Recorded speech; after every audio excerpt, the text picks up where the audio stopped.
Y'all, Dr. Mel here. I'm happy to be on. I wanted to do a quick video because I promised and committed to making sure that I'm getting on more often to share with you and encourage you in relation to my own divorce journey, recovery, healing, everything in between. Now, you may hear a little piano in the background. That is my 8-year-old. She's practicing her lesson, and so even while she's playing, I'm going to get on and do my best so that I can maintain this commitment to put more content out there. So please make sure that you like and subscribe. Share this with someone that you feel like it will bless and minister to and support, and stick with me.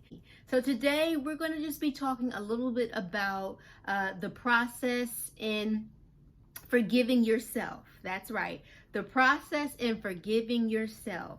So most people, when we've gone through a divorce or in the stages of separation, and it looks like at this point we are going to continue forwards and there won't be any reconciliation, most of the time we go through the process of thinking about what has happened. I mean, certainly if the divorce is not amicable, which it often is not, if it's a situation where both parties are kind of in deep conflict, then that means usually that there's a lot of investment mentally that has occurred and thinking about the past. What went right? What didn't go right? Who's to blame? Who's not to blame? You know, what percentage of responsibility or fault exists with each party? And sometimes literally for legal matters that has to be determined. And so as a person in the process, or who's gone through the process of divorce, I totally understand and get that feeling that you have of kind of going over again and again in your mind what could have happened differently. You know, who was to blame for this? Who was to blame for that?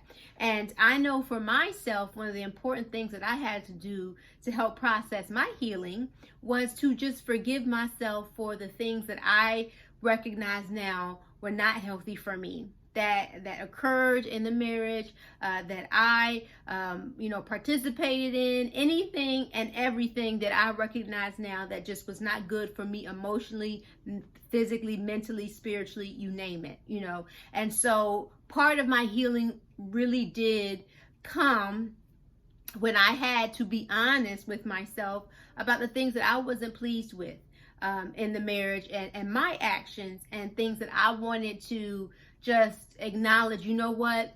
If I had to do it over, I would go a different way. I would do it differently. I would make different choices. And I think every person, in order to heal, kind of has to have that moment. Some might call it a come to Jesus moment, but that moment where you literally say, you know what? I recognize there were things that transpired in the divorce, actions on my part that I'm not happy with, that I participated in, and I forgive myself of those actions, you know. And again, sometimes when we try to compare blame or past fault, then, you know, we might try to say, well, this person's actions were way worse than mine, and we can rank what transpired. And again, sometimes for legal matters, that's required. However, when we think about our own personal and individual healing, I think it really is important to just be able to look in the mirror and say there were things about myself that I didn't like. There were choices that I made that I wish I had not made.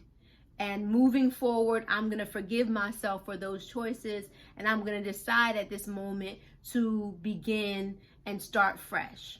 Okay, so I can only give you what I experienced, and everybody goes through different difficulties and traumas differently. However, I know for me, it is really important to make sure, and not just in divorce, but in life in general, that if there are mistakes that you make, if there are things that you're not proud of, if you just look back and recognize that you should have treated yourself better in a certain situation, you may have to forgive yourself for that. You may have to forgive yourself for putting up with certain things that you just know was not healthy for you, right? That's all a part of that forgiveness. And so as much as we are often told when it comes to dealing with conflict with other people to forgive others, it's also very important that we are forgiving ourselves. Even if it's been a while and your divorce has transpired and you're still kind of on that road into healing and wholeness, Please make sure that you are forgiving yourself. You're not holding yourself hostage to anything that you did, and you're making a decision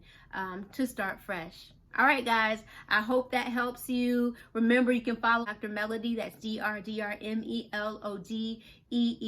And I'll be back soon. Take care.